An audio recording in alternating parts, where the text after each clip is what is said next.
I want to put a reward up for $50,000 for anybody that could give the information that will lead to an arrest and a conviction in the case of what happened. 11 p.m. on the 4th of July. Fireworks are still going off outside Christine Wansley's window. The sky over Ocean Springs, Mississippi is lit up in red, white, and blue. Families are laughing. Neighbors are on their porches. And then her phone rings. It's one of her son's friends. Nolan didn't come home. Now hold on, because before you hear the rest of this, I need you to listen to something. Audio obtained by NBC News captured one of the teenagers from that boat trip calling a private towing company at around 4 p.m. that same afternoon. The caller said the boat was taking on water, said they needed help getting back to shore. And then, and this is the part that has not left people alone since this story broke, the caller confirmed that everyone on board was accounted for. Everyone was in good health. Everyone. So if that call went out at 4 p.m., and Nolan Wells's mother didn't find out her son was missing until 11 p.m. that same night, somebody on that boat knew something that the family did not. And the question that has been burning through this country ever since is one that Nolan's own parents have been asking out loud, in press conferences, in courtrooms, in churches. He knew how to swim, so why did he drown? Stay with me, because this story goes deep, and it is not over. If you're new here, welcome to True Crime Cases, the channel where we don't move on until the truth catches up. Make sure you're subscribed and hit that bell, because this case is still developing, and when new information drops, you are going to want to be here. Now drop in the comments, where are you watching this from? Your city, your state, let me know. This case is hitting close to home for a lot of people across the country, and I want to know who's in the room with me tonight. Let's go back to the beginning. Nolan Xavier Wells was 18 years old, 6 feet 1 inch tall, 180 pounds of somebody's whole world. He had just graduated from Ocean Springs High School and was gearing up for his freshman season as a wide receiver at Southwest Mississippi Community College. His coaches talked about him the way coaches talk about the ones they don't forget. Happy-go-lucky, they said. Respectful. A young man who led by example, not by volume. The kind of teammate who made the locker room better just by being in it. He was also the kind of son who made his parents feel like they'd done something right. Christine and Elmore Wansley raised him with a code. It wasn't complicated. You go somewhere with your people, you come back with your people. That was the rule, not a suggestion, a rule. Nolan had heard it his whole life, and by every account, he lived by it. He was also someone who documented everything. If Nolan Wells was somewhere worth being, there was a Snapchat to prove it. Videos, photos, the running record of a young man living his life out loud. That detail, small as it sounds right now, is going to matter a lot. Horn Island was not a stranger to Nolan. He had been there before. It's a federally protected barrier island sitting roughly 10 miles off the Mississippi Gulf Coast, accessible only by boat, reachable from the Ocean Springs area if you know where you're launching from. It's the kind of place that draws people in the summer. Remote, beautiful, wild. The kind of place you go to mark something. And on July 4th, 2026, the something worth marking was Independence Day.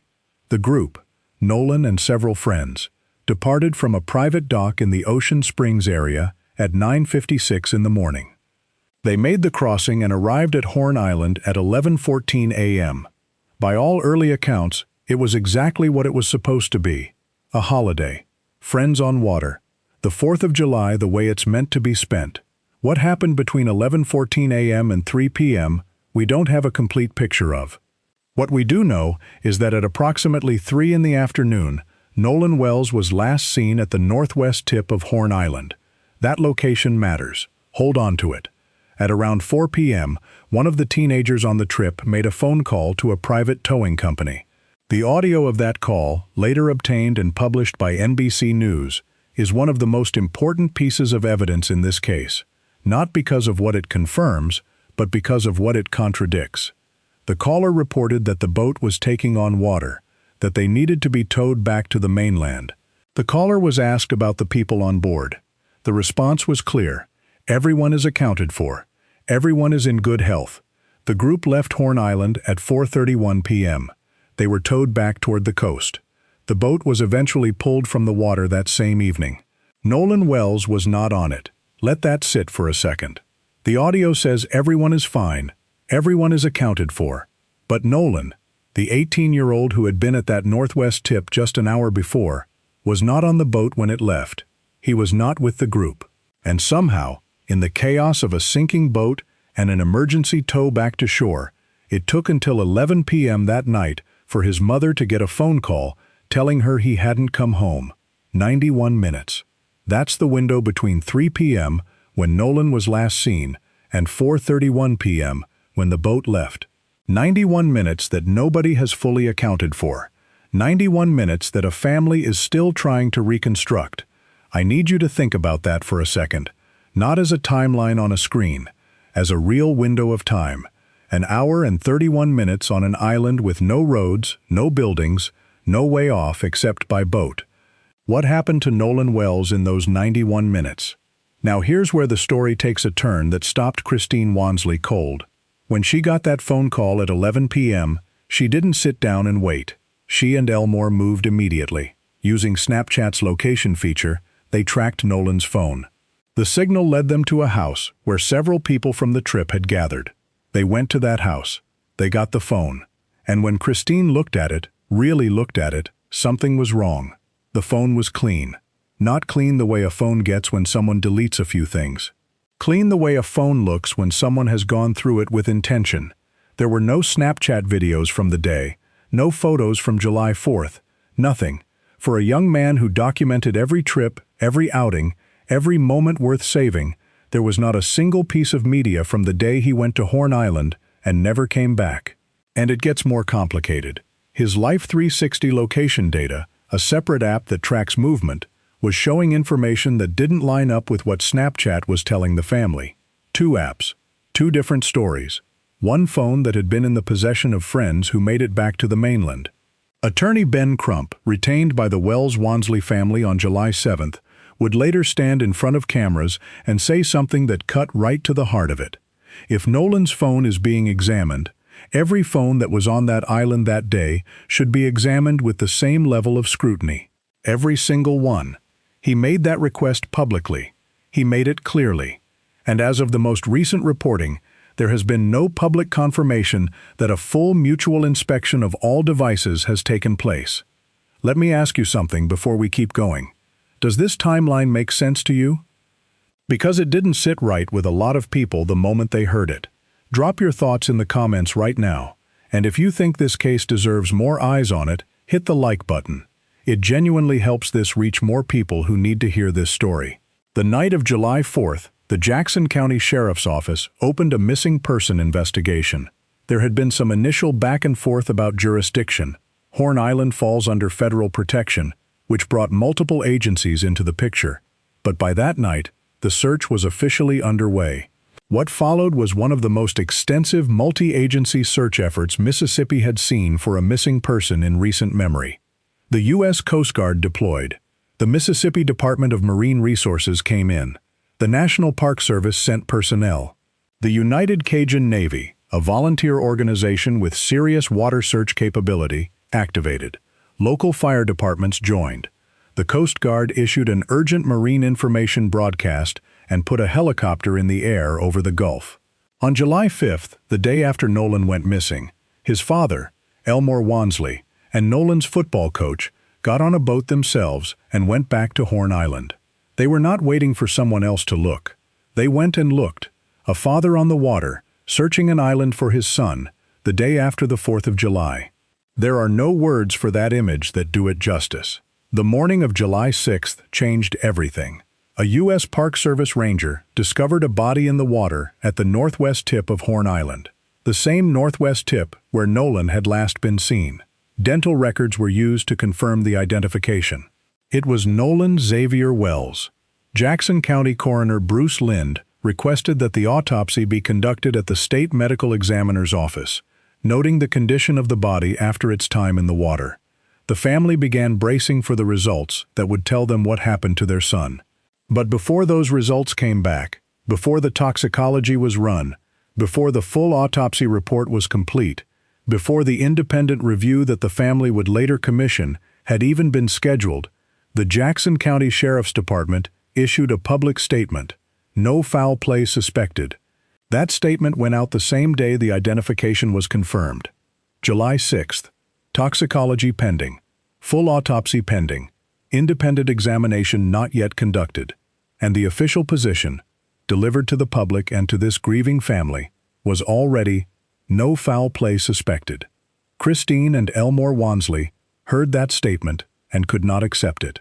Not because they were being irrational, not because they were blinded by grief, though they had every right to be, but because the facts that they knew, the facts that anyone paying attention could see, did not support a conclusion drawn that fast.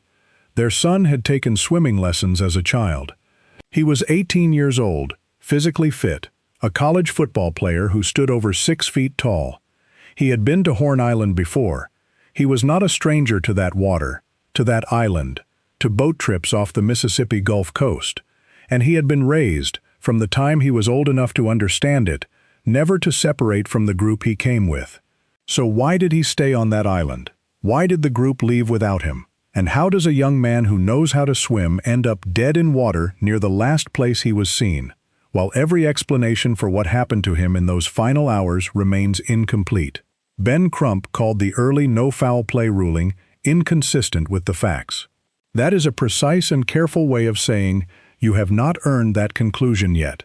The family made the decision to commission an independent autopsy. That is not a small thing.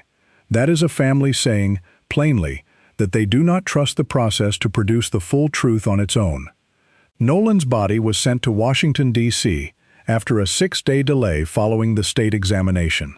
As of the most recent available reporting, the results of both the state autopsy and the independent review remain pending publicly. No findings have been released. No conclusions confirmed. 2 separate examinations, and no guarantee their results will even agree.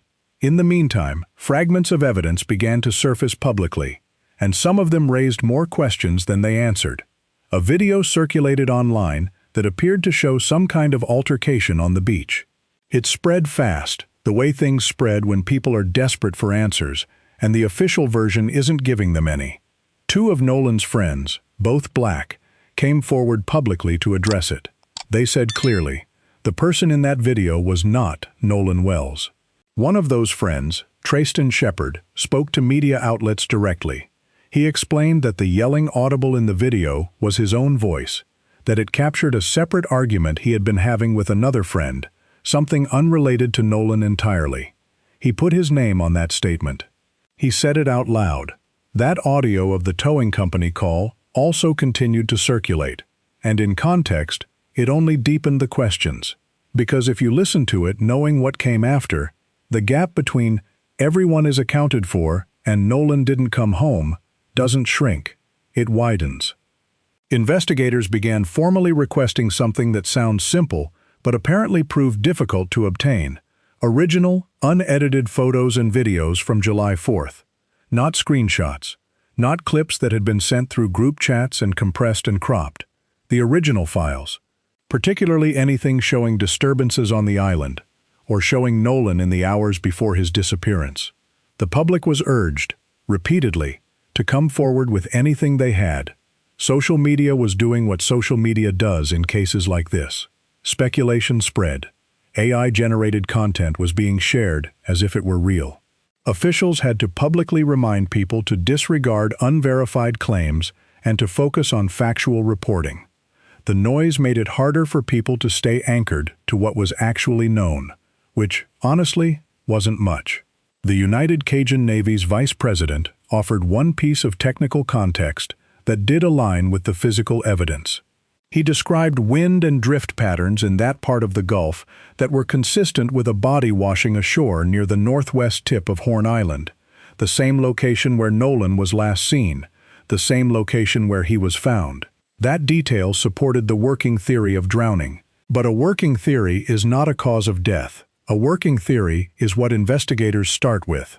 The toxicology results would need to either confirm it or complicate it further. And then the story left Ocean Springs and went national. Part of what drove that was a photograph. A single image from the boat trip that showed Nolan Wells, the only black teenager in a group of mostly white friends. That photograph was shared hundreds of thousands of times. Officials and journalists were careful to note what it proved and what it didn't.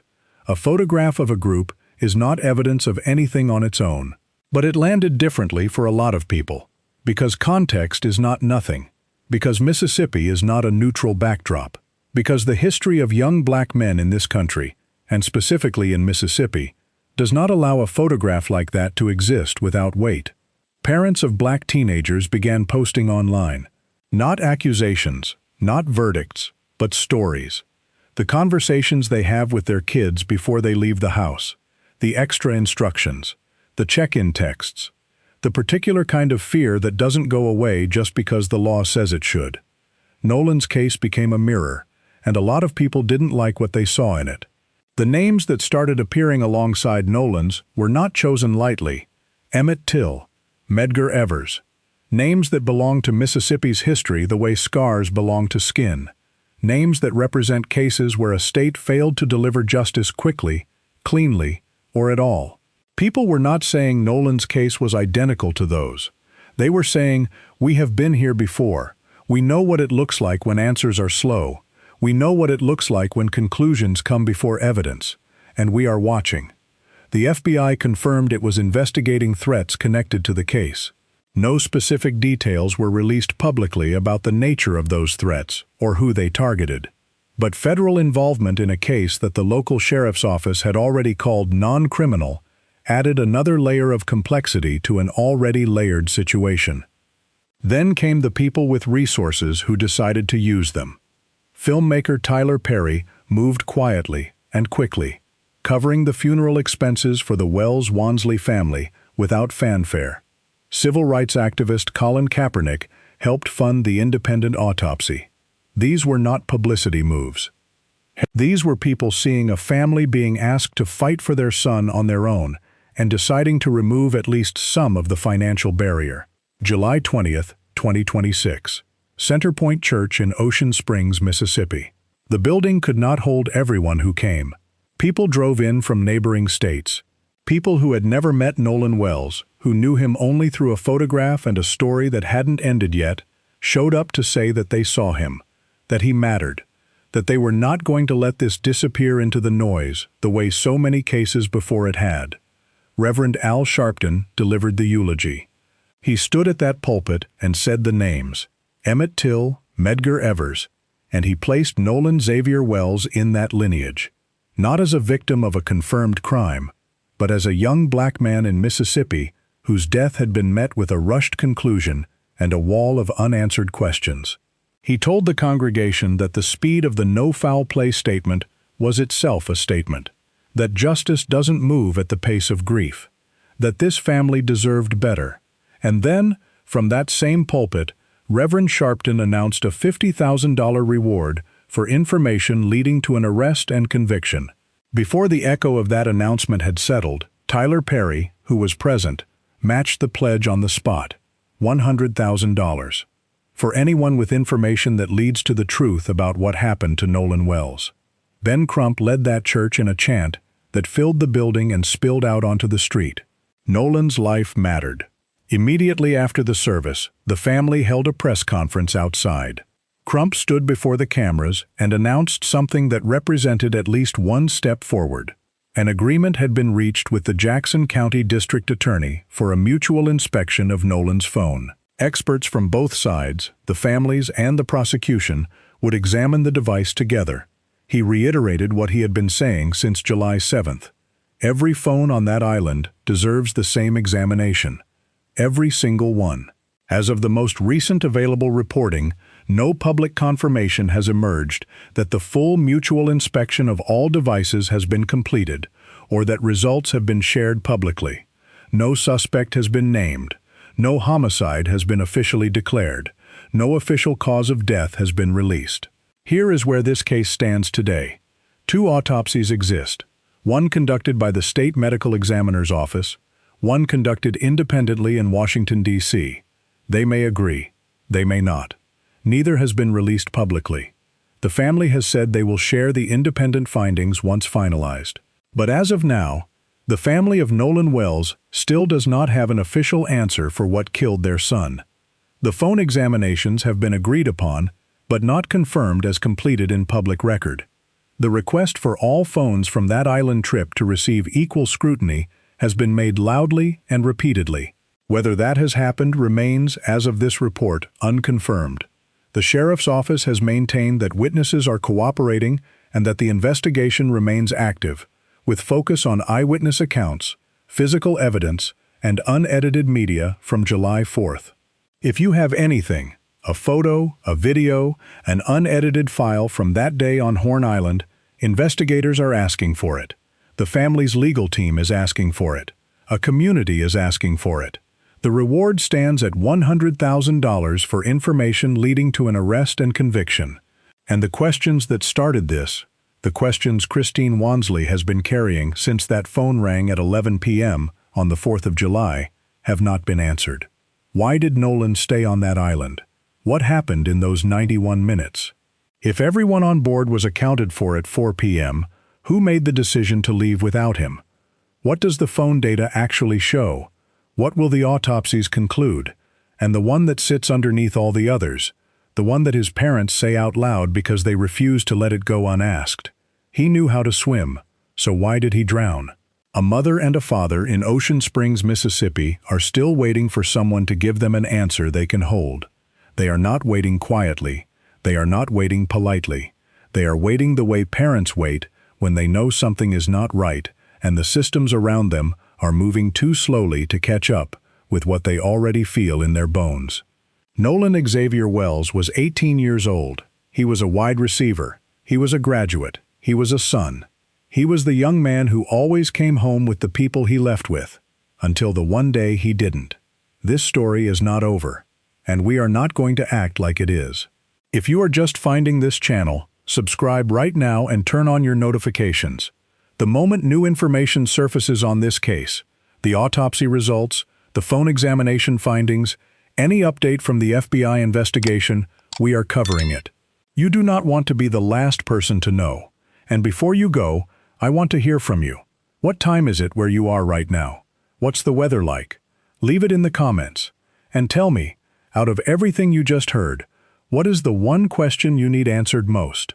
Is it the phone, the timeline, the autopsy, the 91 minutes?